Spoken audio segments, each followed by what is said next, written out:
नमस्कार, मैं हूं आपके साथ नैना शर्मा और आप देख रहे हैं न्यूज वन इंडिया। स्वागत है आपका हमारे खास कार्यक्रम स्वास्थ्य नामा में। आज बात करेंगे डायबिटिक फूड के बारे में। जी हां, आपकी रक्त वाहिकाओं में जुड़ी खुली सर्जरी है एक, जिसको हम कहते हैं वेस्कुलर सर्जरी। उसके बारे में भी डॉक्टर साहब से बात करेंगे। बता दें कि आपकी रक्त वाहिकाएं धमनियां, शिराओं और कोशिकाओं का एक नेटवर्क होता है जो आपके दिल तक रक्त ले जाती है और आपको जो अंग होते हैं आपके, उन ऊतकों को पोषक देती हैं। कई अलग अलग संवहनी रोग आपकी रक्त वाहिकाओं को नुकसान पहुंचा सकते हैं, इसलिए वेस्कुलर सर्जरी की जाती है। दरअसल कई प्रकार की संवहनी सर्जरी और प्रक्रियाएं रक्त वाहिका संबंधी विभिन्न समस्याओं का इलाज भी करती हैं। आपको किस प्रकार की संवहनी सर्जरी की आवश्यकता है, आपकी स्थिति पर निर्भर करता है। कभी कभी जीवन शैली में बदलाव और दवाएं आपकी स्थिति को भी ढंग से प्रभाव डालती हैं। वहीं अगर बात करें कि समस्याओं के बारे में, तो समस्या को बद से बदतर होने से बचाने के लिए आपको सर्जरी की आवश्यकता हो सकती है। इसी पर चर्चा करने के लिए आज हमारे साथ डॉक्टर वेमू आनंद मौजूद हैं, जो कि आज हमारे साथ चर्चा करेंगे, आपको बताएंगे इसके बारे में क्या क्या है। तो बहुत बहुत स्वागत है आपका न्यूज़ वन इंडिया में डॉक्टर साहब। Thank you. नमस्कार।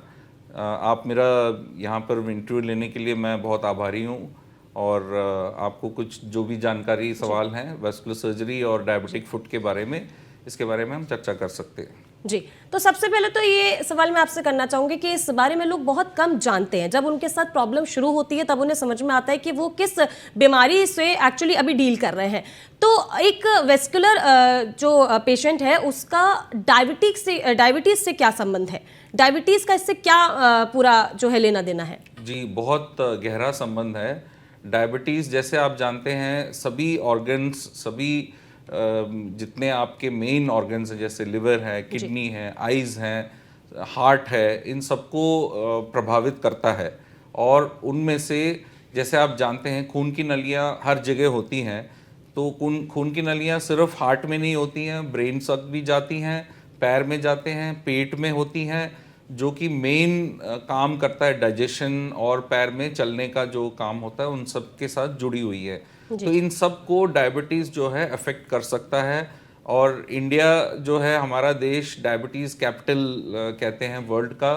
और आजकल हमारे लाइफस्टाइल जिस तरह से है, उसके कारण हमारे कॉम्प्लिकेशंस जो डायबिटीज़ के साथ हैं वो बढ़ती जा रही हैं और ये खून की नलियों को भी अफेक्ट करता है, जिसके कारण काफ़ी नए नए चीज़ें जो पहले नहीं हम देखते थे, उन चीज़ों को अभी हम देख रहे हैं। जैसे डायबिटिक फुट है, जिसके बारे में आज हम पूरी तरह से डिस्कस करेंगे।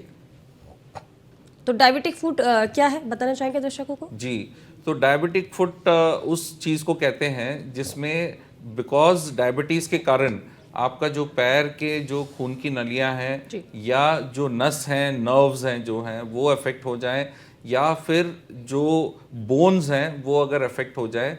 तीनों चीज़ें अफेक्ट हो सकती हैं डायबिटीज़ में, क्योंकि एक तो वज़न बढ़ जाता है जैसे उम्र होती है, फिर जो मांसपेशी होती है पैर की, वो भी थोड़ा सा डायबिटीज़ के कारण कमज़ोर होने लगती हैं, और जो आपके फुट के जो आर्च होता है वो कोलैप्स होने लगता है। तो इसके कारण क्या होता है कि जो वेट डिस्ट्रीब्यूशन है, वो प्रेशर पॉइंट्स हैं, वो अलग अलग जगहों से शिफ्ट हो जाती हैं पैरों में, और अगर इसका ध्यान ना दिया जाए तो इनमें अल्सर बन जाती हैं, गड्ढे बन जाते हैं, जो कि काफ़ी कॉमनली आप देखते हैं कि जैसे लोग बुज़ुर्ग हैं कोई, जिनके पैर में अचानक आप देखेंगे कि भाई लाल हो जाता है, उसके बाद में उसमें घाव बन जाता है। तो ये चीज़ जो है एक नासूर की तरह बन जाता है, और इस चीज़ को, इस कंडीशन को डायबिटिक फुट कहते हैं। और इसमें साथ में न्यूरोपैथिक अगर फुट हो जाए तो वो और कॉम्प्लिकेटेड हो जाता है, और वैस्कुलर प्रॉब्लम अगर जुड़ जाए तो और भी कॉम्प्लिकेट हो जाता है। और ये फाइनली अगर हम इग्नोर करें और इसको, इसका ध्यान ना दें, तो इवन ये एम्पुटेशन में जा सकता है। डॉक्टर, एक सवाल मैं ये करना चाहूंगी कि वेस्कुलर सर्जन से संबंधित डायबिटिक के सामान्य लक्षण क्या हो सकते हैं? जी, ये बहुत बढ़िया सवाल पूछा आपने। जो वैस्कुलर से संबंधित कॉम्प्लिकेशंस होती हैं, वो ना केवल डायबिटिक फुट में होती हैं, वो आपके जो रक्त नलियाँ ब्रेन में ले जाते हैं खून को, वो उन नलियों को हम कहते हैं कैरोटिड वेसल्स, उसमें भी अफेक्ट कर सकता है। डायबिटीज़ एक ऐसी बीमारी है जो आपके जो लिपिड डिपोजिशन है और बहुत सारी चीज़ें हैं, देयर इज़ अ बहुत ही कॉम्प्लेक्स मेटाबॉलिक चेंजेस होती हैं। तो इन चीज़ों के कारण में जो अंदर का कैल्सिफिकेशन और जो फैट जो होता है वो डिपॉजिट हो जाता है आर्टरीज में, और वो धीरे धीरे नैरो हो जाती है। तो उनके जितने लक्षण आते हैं, जैसे पैरों में चलने पे दर्द आना, या हाथ में कई चीज़ें जैसे भारी वजन उठाते वक्त आपको कमज़ोरी पड़ जाना, या स्ट्रोक के जो लक्षण होते हैं वो हो जाना, ये सब चीज़ें हो सकती हैं डायबिटीज़ के कारण।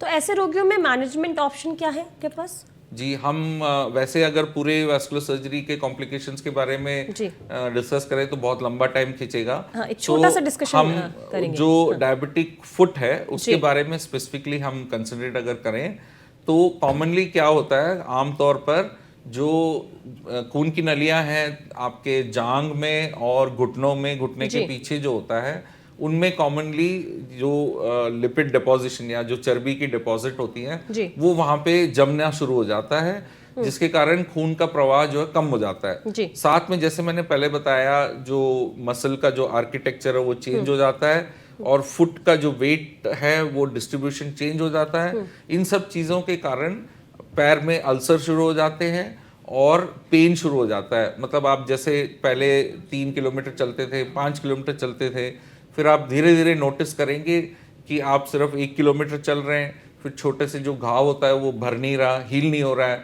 और ऊपर से अगर हम स्मोकिंग और अदर कॉम्प्लिकेशंस आ जाती हैं, जैसे हाइपरटेंशन है, ये सब अगर जुड़ जाए तो फिर और ज़्यादा जो है इसमें प्रॉब्लम आ जाता है और अल्सर बढ़ जाता है। तो इस बीमारी से जो भी डील कर रहा होता है वो सिर्फ, आपने बताया कि पैर में छाले पड़ जाते हैं कई बार, और आपके पास कई पेशेंट्स ऐसे आते हैं जिनके पैरों में घाव है।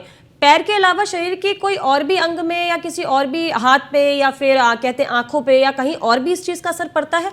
जी बिल्कुल पड़ता है। आंखों में जो आर्टेरियोस्क्लेरोसिस होता है डायबिटीज़ का, वो भी होता है जी। हाथ में कॉमनली इतना आता नहीं है डायबिटीज़ के कॉम्प्लिकेशन, अनलेस कि जो आपके छाती के अंदर जो बड़ा सा एक वेसल होता है आयोटा, उसमें से अगर कुछ कण जैसे टुकड़े टूट के अगर हाथ में आए तो फिर वो ब्लॉक कर सकता है अचानक। ये एक मेडिकल इमरजेंसी होती है, और इसको अर्जेंटली अगर नहीं टैकल करते तो हाथ भी जा सकता है जी। और उससे ज़्यादा हमें जो ध्यान देना है वो नीचे पैरों में, पेट में और आंतों को जो जाती हैं खून की नलियाँ, उनको अफेक्ट जो करता है उसको हमें और ध्यान से उसकी ओर ध्यान आकर्षित करने से फ़ायदा होगा। तो इन कॉम्प्लिकेशंस को कैसे रोका जा सकता है? जी, इन कॉम्प्लिकेशंस को रोकने के लिए सबसे पहला तो जो चीज़ हमें एहतियात बरतनी होगी वो है डायबिटीज़ को कंट्रोल करना। वो बहुत ज़रूरी है कि आप अपना जो रेगुलर मील्स, जैसे आपके एंडोक्रिनोलॉजिस्ट या फिजिशियन जो भी आपके मेन डॉक्टर होते हैं, उनके साथ आप सलाह मशवरा करें, और जो डायबिटीज़ के मेडिसिन हैं उसको रेगुलरली लें। आप एक स्ट्रिक्ट डाइट बनाएं जिसके कारण आपका जो डाइट रेगुलेटेड रहे। आप ऐसी चीज़ें ना लें जिसके ग्लाइसेमिक इंडेक्स, जिससे कि आपका जो ग्लूकोज लेवल्स है वो बढ़ जाए। फिर उसके अलावा ये तो मेन जो आपके डाइट और मेडिसिन के साथ होता है।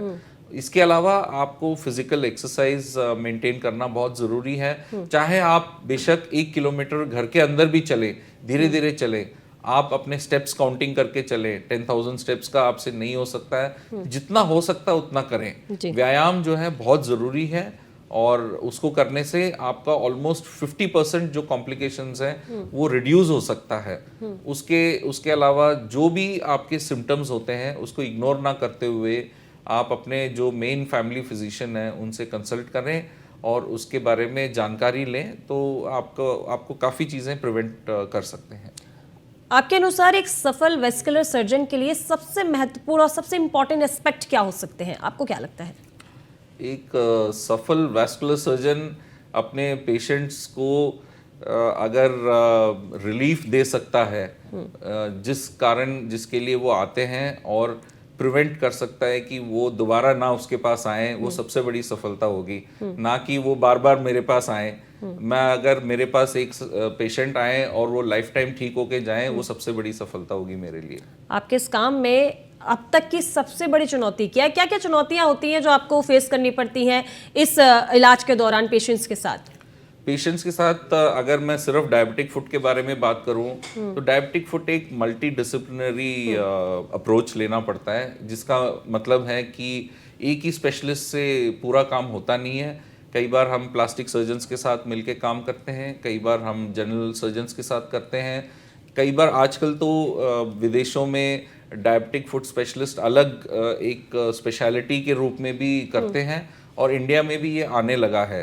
तो इसमें जैसे डायबिटिक फुट वगैरह में जैसे हम चैलेंजेस फेस करते हैं, उसमें जो नलियां होती है, खून की नलियां, वो बहुत ही छोटी होती है और इसको हम वैस्कुलर सर्जन्स ना केवल हम सर्जरी करते हैं, हम एंडोवैस्कुलर प्रोसीजर्स भी करते हैं, जिसका मतलब है जैसे एंजियोप्लास्टी होता है हार्ट के जैसे वेसल्स होते हैं वो भी 2.5-3 मिलीमीटर के साइज के होते हैं और पैर में घुटनों के नीचे जो वेसल्स जाती हैं वो भी आपके 2.5-3 मिलीमीटर के होते हैं। तो उनको ठीक करना एक अपने आप में बहुत बड़ा चैलेंज है और उनमें भी हम जैसे तार डाल के बलून एंजियोप्लास्टी वगैरह करते हैं, वो एक चैलेंज है और उसको जब ओपन सर्जरी के साथ हम कंबाइन करते हैं तो ये बहुत बड़ा चैलेंज होता है इन पेशेंट्स को बचाना। और एडवांस स्टेज में जैसे आते हैं, इनको करके सेटिस्फैक्टरीली इनको बाहर निकालना बहुत बड़ा एक अचीवमेंट मैं मानूंगा। और एक बहुत इंपॉर्टेंट चीज़ मैं जो बताना चाहूँगा कि एम्पुटेशन एक डायबिटीज़ के लिए एंड ऑफ लाइफ नहीं होता है जी। और आजकल कृत्रिम जो प्रोस्थेसिस हैं हमारे पास, वो इतने अच्छे आ गए हैं कि amputation should not be considered as a defeat.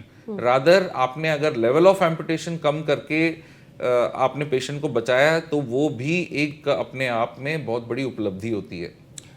वो स्थिति पेशेंट्स के बाद मतलब वो स्थिति कब आती है जब ऐसा लगता है कि अब सर्जरी कराने की ज़रूरत है? पेशेंट कब उस स्थिति तक पहुंच पाता है कि अब लगता है कि हाँ अभी सर्जरी करानी पड़ेगी, वेस्कुलर सर्जरी की ओर अब एक कदम बढ़ाना पड़ेगा? जी, ये बहुत बढ़िया सवाल है आपका।